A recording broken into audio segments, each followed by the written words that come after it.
just showing you what's inside. This is my emotional support drink, and let's get started. So this is the little gift bag. First thing inside is a stack of napkins. Yes. Like random household objects. This is a thick stack of napkins, and they've got little skeletons on them. I kind of want to count how many there are.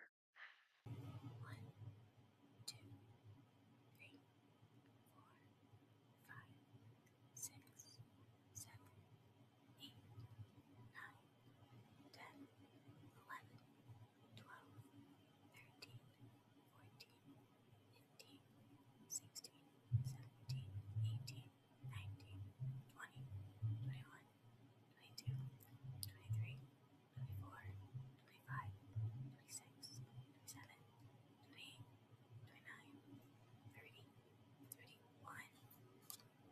Goodness, that's a big stack of napkins. There's 32 napkins.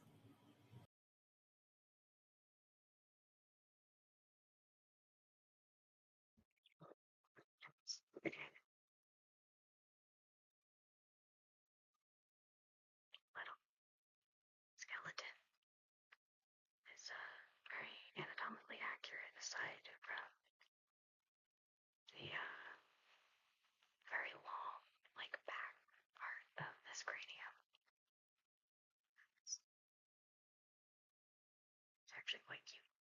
I mean, it's to a back charm.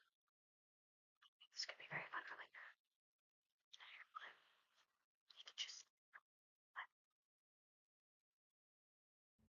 next is a bed. This is meant to be a leg bone.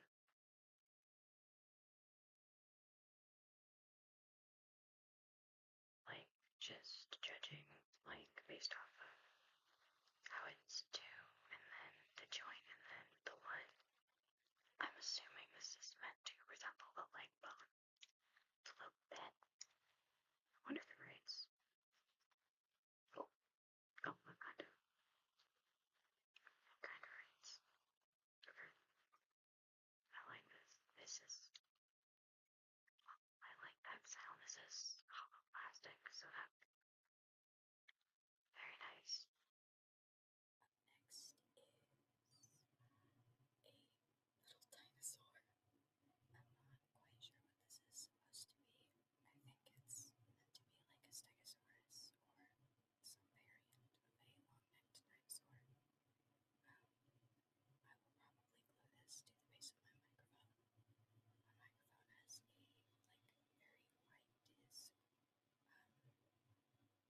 exactly I'd use these for. I'd probably detach them from the toothpicks and turn them into belt charms.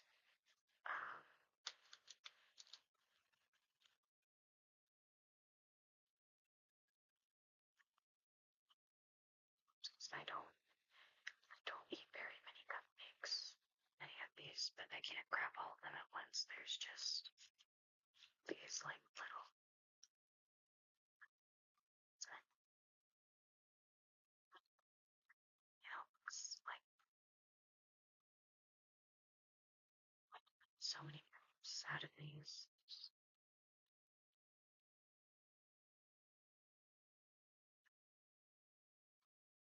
There's like 2 more handfuls still at the bottom of the bag. I'm dropping them everywhere. That's like sure this is meant to be like a sticky hand. It's not as tacky as like your classic sticky hand. It does honestly just feel like a regular rubber.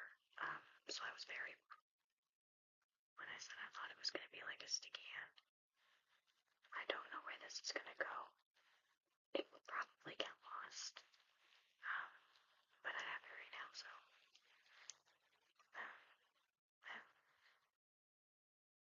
I seem to have lost the gap out here. I'm wondering if this is going to make a sound. It does. I don't know. Microphone's picking it up though.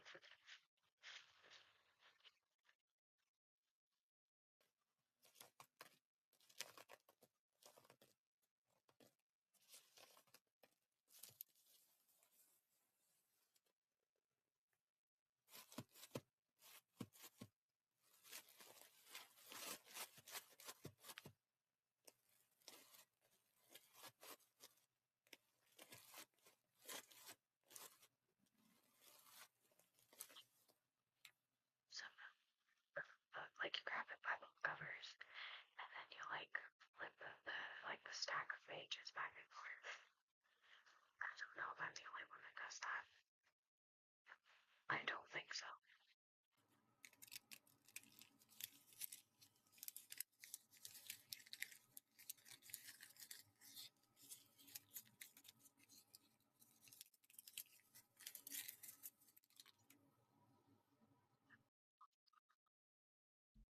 It's late.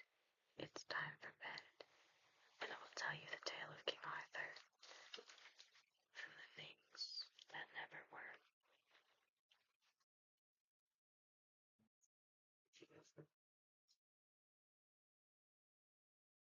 Arthur, the King of England, story shows that even the most gallant knights may fall victim to base emotions. He was the son of the strange liaison between King Arthur and dear Duchess of Cornwall. Arthur fell so violently in love with her that he persuaded Merlin the magician to change him into a replica of the Duke, so that he might enter her castle and enter her bed. Arthur's men killed the Duke before her son was born. Merlin predicted an unhappy fate for the infant. He said that the enemies would kill him and put an end to his lineage. To avoid this fate, she surrendered her newborn son to Merlin, the magician, gave him to the noble knight Sir Ector, who had the boy christened as Arthur, and brought him to him as his own son. Sir Ector taught Arthur all the knightly skills and virtues, and the boy grew into a splendid, fair-haired youth, expert in weaponry, but gracious and fair to his matchmen. England was in its usual state of perpetual war. The king, now old and ailing, had to fight off the alliance of the Northern kings. He defeated them at the Battle of St. Albans. The effort was too great for him, and he lay dying. Merlin called to him to declare Arthur his successor.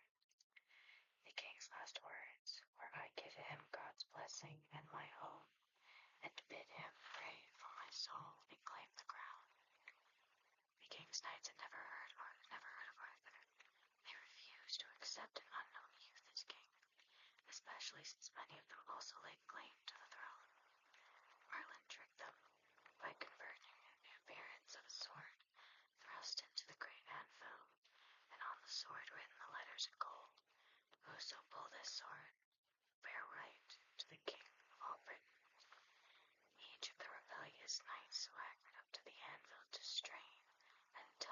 sword, but they coughed when the sword of the slender youth who also stepped up for his turn. When Arthur drew the sword from the anvil, they roared angrily that he must be a fairy's child, or said he had been cast up to the beach by a golden wave. When Arthur claimed the crown and invited them to a great feast, they replied they would give him gifts of hard swords betwixt the shoulders. As to the challenge enlisting Sir Ector, Oculus of the faithful knights to follow him, he fought the rebels in a series of battles and showed such strength and skill that they bowed the knee to him. In one battle he broke the sword that he had drawn from the anvil. Merlin led him to a lonely lake where a hand arose from the water, holding another sword. The lady of the lake appeared to Arthur, and told him that he might have the sword. Excalibur, in his magical weapon, always ensured victory. Arthur's defense of the realm and conquest of the pagans. Arthur soon proved himself the greatest warrior and general in all of Europe. The knights who once resented him soon gloried in his victories. Under his command they fought with unbeatable strength and spirit. First in Britain, where they slashed their way through invading hordes of Scots and Irishmen, and then in Europe, where they conquered Arthur's magnificent court at Camelot, attracted every knight in the nation, eager to prove himself in battle and tournament. The fierce young men fought each other with lances and swords unto the turning ground, but accepted Arthur's rules of chivalry, in which they swore fidelity to Arthur and the faith of the Christ. Their rules of battle.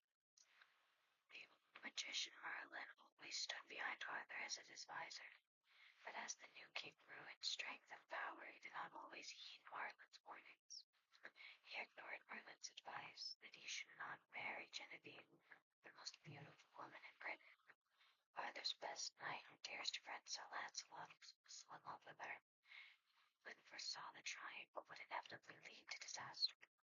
But Arthur's desire for Guinevere was so great that he refused to surrender to his friend, and they married in a grand ceremony. Arthur was more impressed by Merlin's prediction than man born the day of May Day would bring him to disaster. He ordered all male children born on May Day should be brought to Camelot, but the ship in which they traveled was wrecked, and only one survived. He was Madrid, Arthur's nephew, who was washed onto the beach and brought up by a good man until he could present himself in court. Arthur received him gladly, ignoring Merlin's warnings that he was a traitor. Under Arthur's rule, his kingdom seemed to enter a new golden age. But there was one flaw upon his people. This was the loss of the Holy Grail, the vessel from which Christ ate at the Last Supper. Joseph of Armenia brought the Grail to Britain, but it had not been seen for many years. And there could only be no lasting peace or prosperity until the Grail had been seen again. But the Grail may be seen only by those who are flawless in soul and in spirit, and Arthur doubted whether he or any of his knights might claim such perfection. While he pondered these matters, a new knight, Prince Galahad, joined his court. Galahad was a young man of surpassing strength, grace, and beauty, but other knights noticed that he carried no weapon, and that his scrap was empty. Just as Galahad began introducing to them, the squire would run miraculous news. A great stone floated on the river below Camelot, and in that stone the sword of glittering jeweled helmet, inscribed upon it were the words, "No man shall take me hence, but only you, who is by side on to hang. He shall be the best knight in the world." Once more the knights of Britain vied with each other for the release of the miraculous sword. Galahad was the only one to draw the sword from the stone. As he thrust it into his sheath, the other knights saw that happening as a sign that they should now go forth in search of the Holy Grail. 150 of Arthur's greatest company bound themselves to the quest and left Camelot in the cavalry brilliant, flashing with their arms and armor, and the colors of their shields and banners. Many died on their adventure, whilst others grew weary Lancelot returned, broken with sorrow, because he had just been about to see the Grail when it was shut out from his sight. The perfection of his knighthood was flawed by his secret desire for Queen Guinevere. Only the knight Galahad, Martin, and Rachel continued the search. After fearful adventures, they found Joseph of Arimathea, who showed them the Holy Grail. He was overcome by such joy that he prayed to be taken up to heaven, and the flawless knight was raised up by a host of angels. Provincial for craving for Galahad died, Sir Herman, or his return to Camelot with the news that the quest had ended. It seemed that the golden age might now begin, but Merlin's deadly predictions still held to be unfulfilled.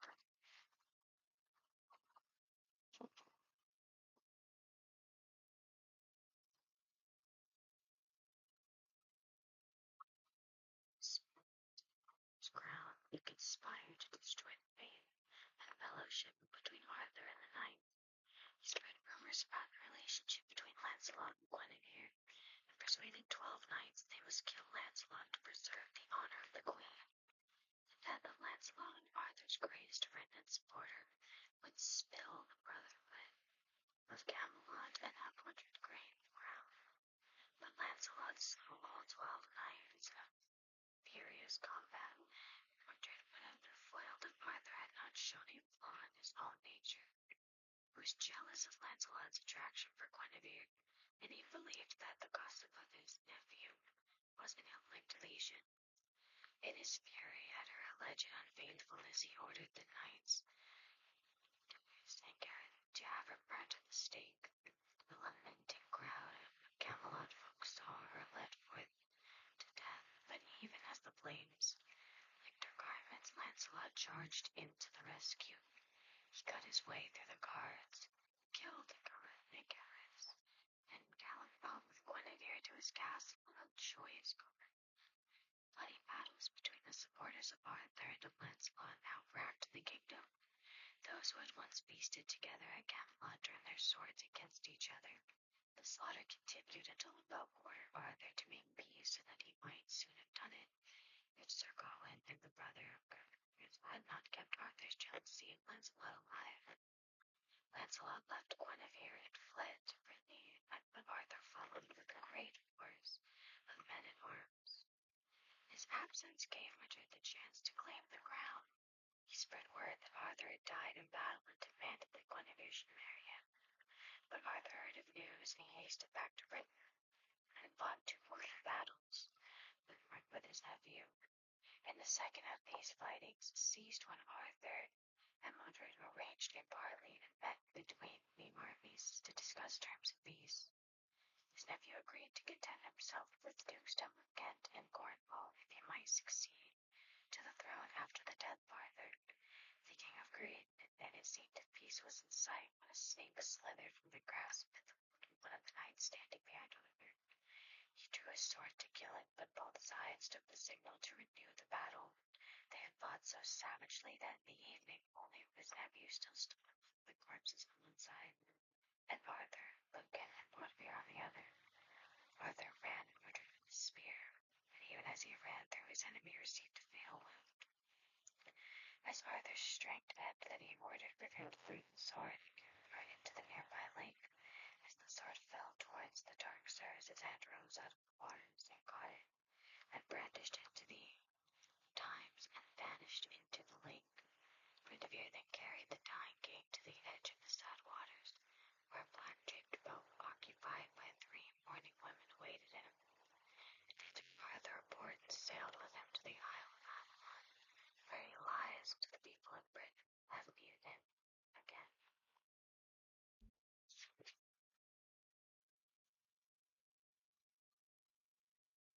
That is the story of King Arthur.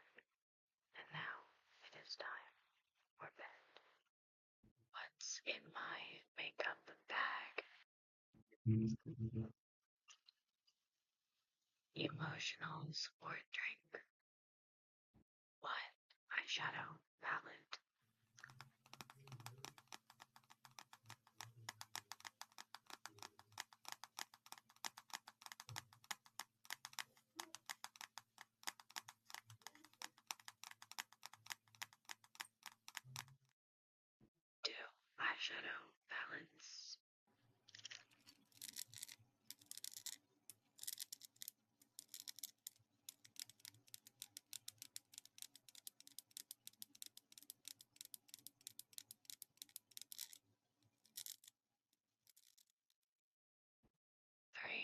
eyeshadow palette.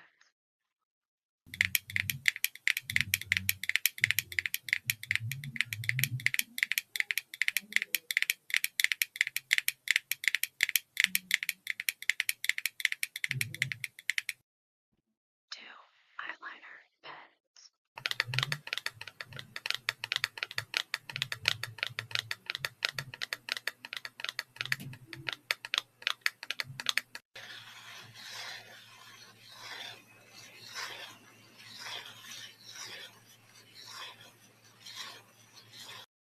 1 contour and highlight palette.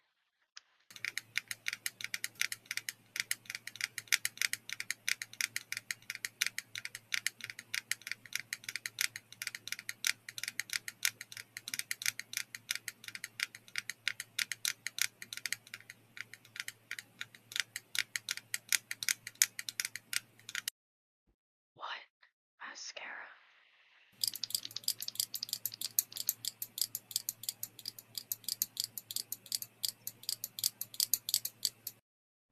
1 cream highlighter.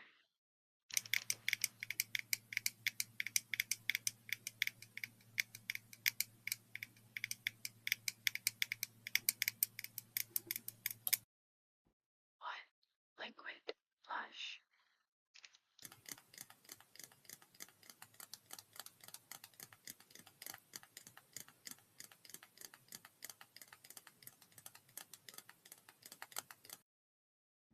1 foundation for every day.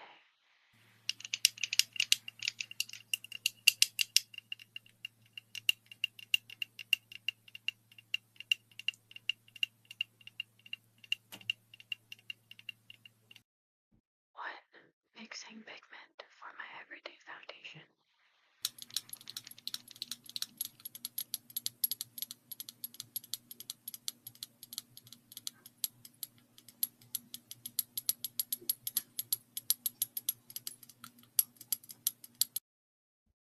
2 foundations for when I'm not wearing my other skin tone one.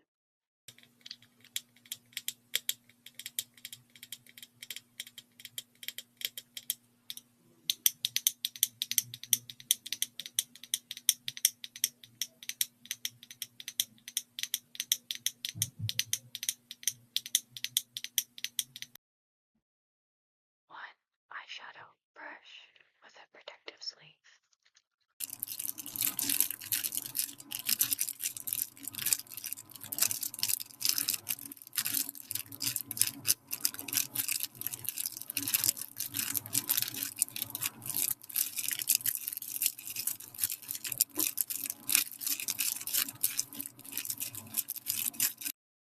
1 angled onward brush.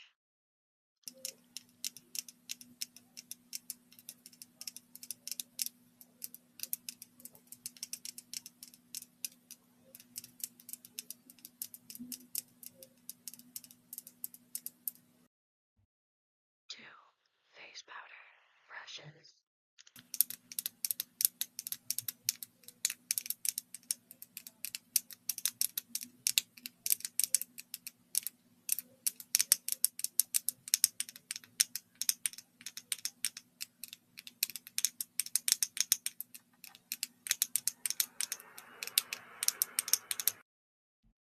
1 makeup sponge.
this cleanser. I have not broken out once using this cleanser, so this has worked so well for me.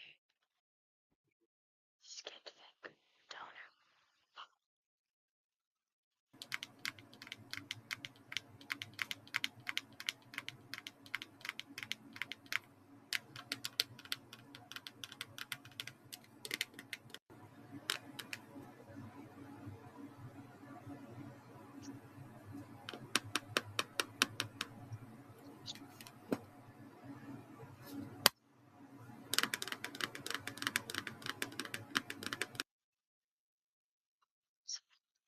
Especially after I've been wearing makeup all day, it just helps me feel so refreshed.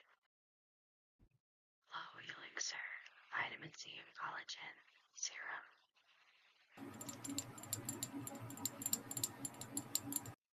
This pod was obviously very well loved.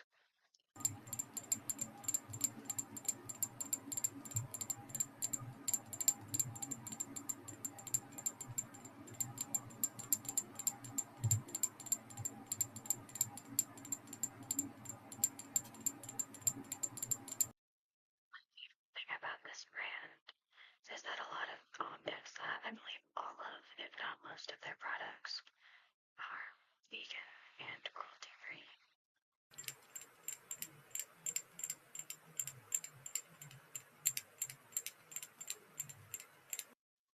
This is a much thinner consistency for a serum, but I tend to prefer that over the really thick gel-like consistencies. Moisturizer.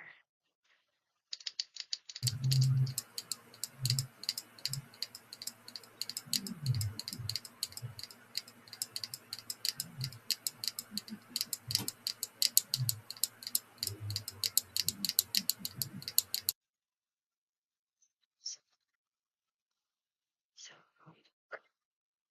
this is a very thick, almost lotion-like consistency.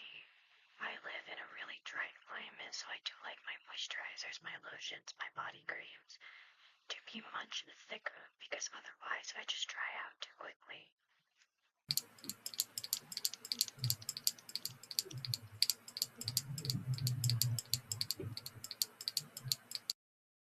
Lash serum.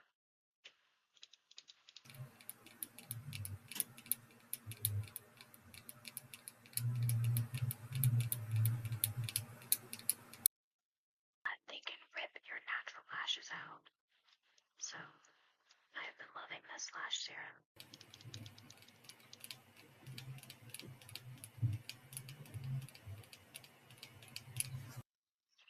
Because I've only been using it for about a month.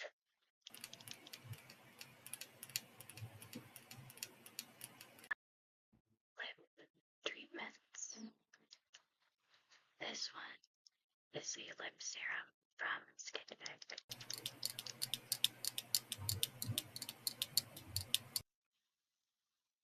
It has a little push button right here. It's kind of like a lighter where the serum comes out.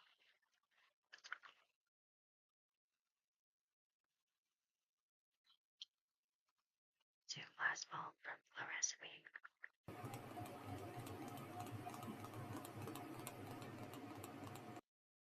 Last but not least is I believe this is pronounced Erebon Intelligence Skin Conditioning Oil.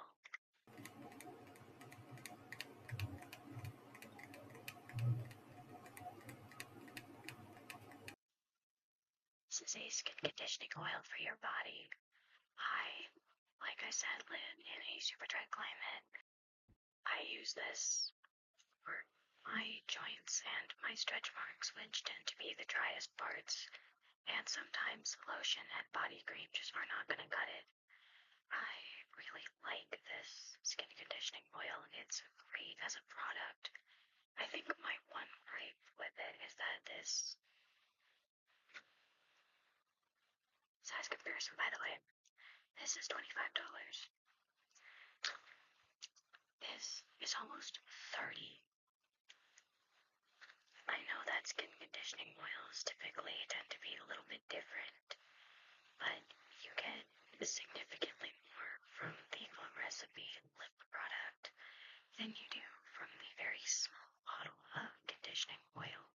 It says to use it once to twice a week. This has not lasted me very long, but the product itself is pretty good.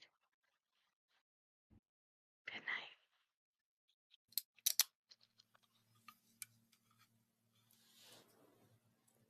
Emotional support drink. Recently, I went to Bath & Body Works, and I'm going to show you guys what I got.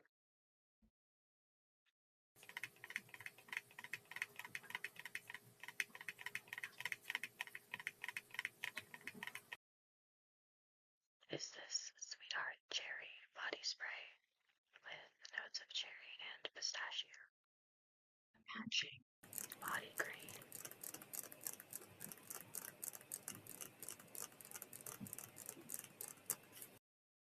The matching body wash.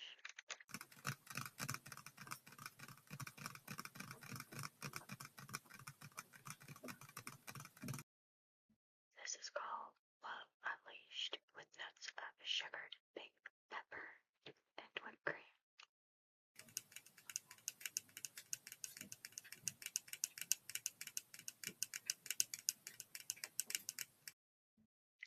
The sweet tart cherry candle. It's embossed on the tongue, like, it is so pretty. I actually ended up getting this scent because I asked the people in the store when they wanted to bring back the black cherry merlot, and they said that the company was like super stingy with bringing that one back, and I'm like, no. Pink apple punch.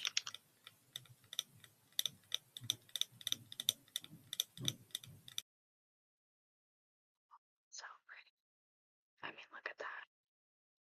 As soon as I finish burning this one, like, keep the jar. I'll probably put like makeup brushes in it.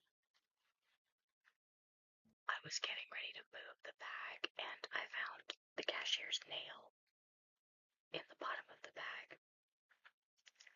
I am amazed she didn't notice this come off. Like, okay, so these are my nails. I have all done nails, right? If this is on her finger like this, that would have had to rip off. How did she not feel that? That, I am amazed, honestly. Victoria's Secret. First, round of applause for them bringing back the little dogs. I wanted one of these so bad as a kid. First is Very Sexy in Flush.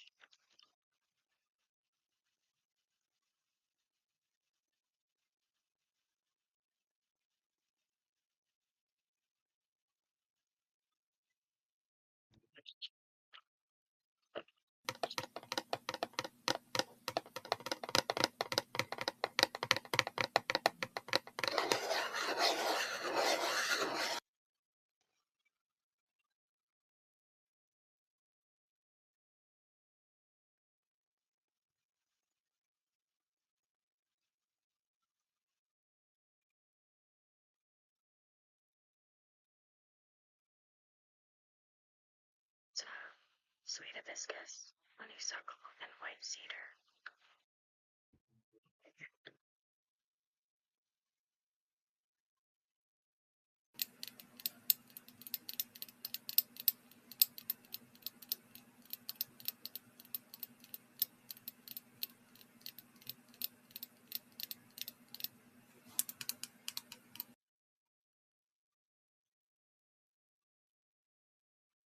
So when I opened it, Bombshell, Passion.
This one, aside from the intense, is like my favorite bombshell perfume.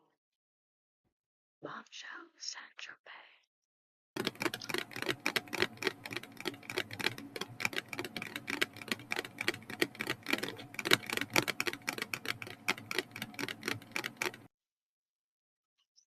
It's a 3-ounce bottle.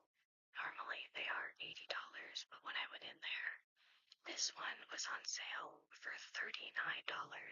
I about lost my mind. I was so damn happy.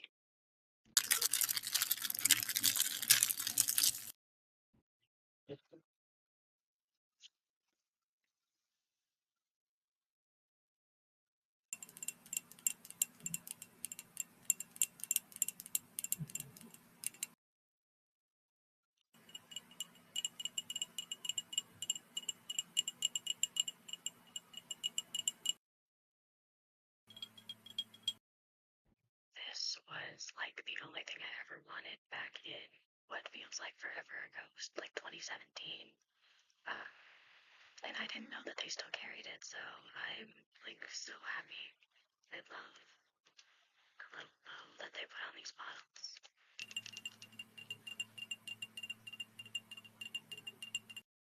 Very sexy and euphoric.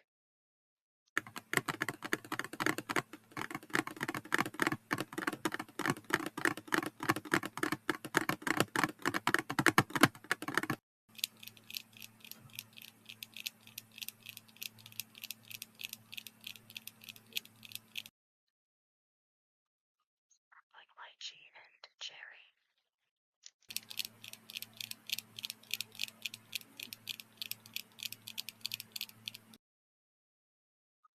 Packaging for this one. It's probably gonna sit on a shelf.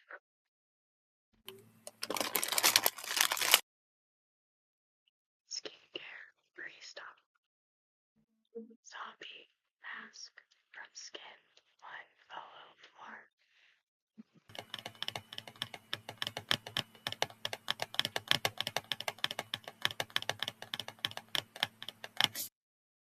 Monk Bean Cleansing Oil.